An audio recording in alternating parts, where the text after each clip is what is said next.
16ပင်လေဝီမလေးကသူ့ရဲ့စံမြင်တွေကိုဖြန့်ကျဲချလိုက်ပြီးခြေထောက်ပြာလေး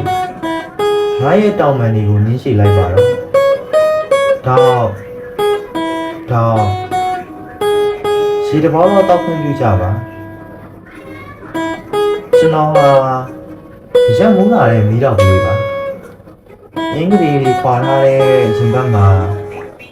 ဖမ်းမရတဲ့ကြပြတပုံးနဲ့ကောင်းပါကျောင်းစရွေးလက်ခတ်တွေကပလက်ပေါင်းကောင်းကင်မှာအခါခါပွင့်ယုံကြည်မျှော်လင့်ခဲ့ဘူးတဲ့လွေရာတီပပနှင်းစီဝါများ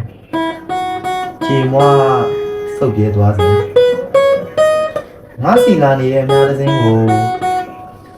ငေးကြည့်နေမိစေပေါ့တခင်တာယာမင်းဝေကလျာမတ်စင်း